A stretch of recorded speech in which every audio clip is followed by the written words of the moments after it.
کئی مہینوں میں اور سالوں میں اپنے اندر موجود آگ کو باہر اگلتے ہیں تو سمندر میں طغیانی آ جاتی ہے، سمندر کے اندر موجوں کی بھنور آ جاتی ہے۔ یہ تمام چیزیں آج سائنس کہہ رہا ہے، میرا مولا قرآن میں اس چیز کو بیان فرما رہا ہے، جبکہ پھر میں آپ کو بتا رہا ہوں قرآن اس ماحول میں اترا جب سائنس نہیں تھا، اور اس رسول پر اترا جو سمندروں کا سفر نہیں کیا تھا۔ اللہ تبارک و تعالیٰ نے پہاڑوں کے علم کے متعلق قرآن میں بیان فرمایا، ستاروں کے علم کے متعلق، سمندروں کے علم کے متعلق، زمین کا یہ جیو فزک ہو، آسٹرونومی ہو، ستاروں کا آسٹرولوجی ہو، علم الفلکیات ہو، اس کے بعد نباتات، یہ پیڑ پودوں کے علم کے لیے بھی قرآن موجود ہے۔ اللہ رب العزت ان کے متعلق بھی فرما رہا ہے، ان کے جوڑ بنائے گئے۔ آج دنیا یہ کہہ رہی ہے کہ ایک پیڑ کو دوسرے پیڑ سے لگاتے ہیں تو پھل اچھے آتے ہیں، پھل اچھے آتے ہیں۔ یہ حدیث پاک میں ملتا ہے۔ مدینہ طیبہ میں کلمی کرتے تھے صحابہ اس وقت، کھجوروں کی، عزیزان گرامی پیڑ پودوں کی جب تحقیقات ہوتی ہیں تو اب اس پر بھی سائنس حیران ہے کہ ہم نے پھولوں کو دیکھا، یہ پھول جب کھلتے ہیں تو اس میں اچانک آ کر کے پینٹ کون کر جاتا ہے، یہ رنگ کون ڈالتا ہے؟ ہم نے درختوں کو ہرا ہی دیکھا ہے، ہرے ہی ہوتے ہیں، لیکن جب پھول نکلتے ہیں تو یہ رنگ آتا کہاں سے ہے؟ اس کی تحقیق کرتے کرتے ڈالیوں کو لوگوں نے چیر دیا، پتوں کو پھاڑ دیا، لیکن پھول کا رنگ پورے درخت میں کہیں نہیں پایا، کہیں نہیں پایا۔ ان پودوں کو اور ان پھولوں کو کون رنگ دیتا ہے؟ بلکہ حد تو یہ ہے میرے عزیزو، اس کی سب سے بڑی چیز یہ نشانیوں میں سے یہ بھی ہے کہ پیڑ پودوں کو تم لہلہاتے ہوئے آج دیکھتے ہو، ان کی پیدائش پر کیا تم نے غور و فکر نہیں کیا؟ یہ کیسے پیدا ہوتے ہیں، کیسے نکلتے ہیں؟ اللہ اکبر! ان کو تم نے زمین کے اندر بو دیا تھا، مٹی ڈال دی تھی اور اس پر پانی ڈال کر برابر کر دیا تھا، لیول کر دیا تھا، اور اچانک دوسرے دن تیسرے دن جا کر دیکھتے ہو وہ زمین کا سینہ چیر کر باہر آیا ہوا ہے۔ اتنا ہی نہیں، وہ چھوٹا سا کومپل نکلا ہوا پودا باہر آتا ہے، اب وہ کتنی چیزوں کو فیس کرتا ہے، ہواؤں کا بھی مقابلہ کر رہا ہے، طوفان بھی آ رہے ہیں، لیکن وہ پودا وہیں لگا ہی لگا ہے۔ چھوٹے پودے کو بڑی سے بڑے طوفان ہلا کے نہیں کر سکے، کون ہے وہ ہلکے پودے کی حفاظت کر رہا ہے۔ بڑی بڑی ہواؤں سے وہ بڑی بڑی طاقتوں کو اڑا لے جانے والی ہوائیں آتی ہیں، لیکن ہلکے پودے کی حفاظت ہو رہی ہوتی ہے۔ وہ فصلیں لانے تک کون ہے ان کی حفاظت کرتا ہے؟ قرآن میں 20ویں پارے کی شروع کی آیتیں پڑھو گے آپ کا یقین تازہ ہو جائے گا۔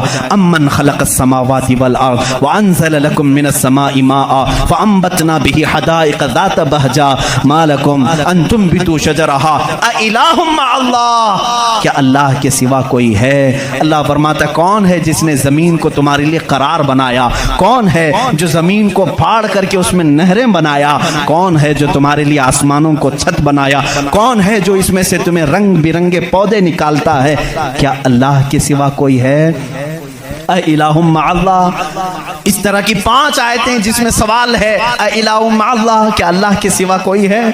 اب میرے عزیزو، میں نے آسمانوں کی بات کی، زمینوں کی بات کی، گیلیکسی کی بات کی، پیڑ پودوں کی بات کی، سمندروں کی بات کی، بلکہ میں نے تمہارے ذات کی بھی بات کی۔ تمہارے جسم میں موجود ہر عضو، ہر پارٹ اللہ کی نشانی ہے، اللہ کی نشانی ہے۔ تم میں سے کوئی بھی ایک عضو دوسرا ڈپلیکیٹ بنا نہیں سکتا، بنے گا تو صاف نظر بھی آئے گا۔ آنکھ چاہے تو بکرے کی لگا لو لیکن دکھائی کچھ بھی نہیں دے گا۔ اس آنکھ کے اندر جو چیز موجود ہے وہ دوسرا اس کی کاپی کر نہیں سکتا۔ روبوٹ تو بہت بنا لیے لیکن جینے والا، فیلنگ رکھنے والا انسان دوسرا تخلیق نہیں کیا جا سکا، بلکہ وہ قرآن میں اللہ چیلنج کر رہا ہے۔ تم تو انسانوں کے ابھی یہ کہہ رہے ہیں کہ جنین بنائے جا رہے ہیں، یعنی ہم ڈپلیکیٹ انسان بنانے کی کوشش کر رہے ہیں، یہودی اس پر ریسرچ کر رہے ہیں، لیکن مولا تو فرما رہا ہے کہ یہ ایک مکھی بھی بنا نہیں سکیں گے۔ 17ویں پارے کا آخری صفحہ ہے جس میں رب تبارک و تعالیٰ فرماتا ہے کہ لن يخلقوا ذبابا ولو اجتمعوا له، یہ سارے کے سارے مل کر کے ایک مکھی نہیں بنا سکیں گے۔ ضعف الطالب والمطلوب، یہ کتنے ہی کمزور قسم کے لوگ ہیں جو دوسری تخلیق کی بات کر رہے ہیں۔ اسی لیے میرے عزیز ہو، جب کوئی بنا نہیں سکتا، اسی لیے اسلام نے کہا اپنے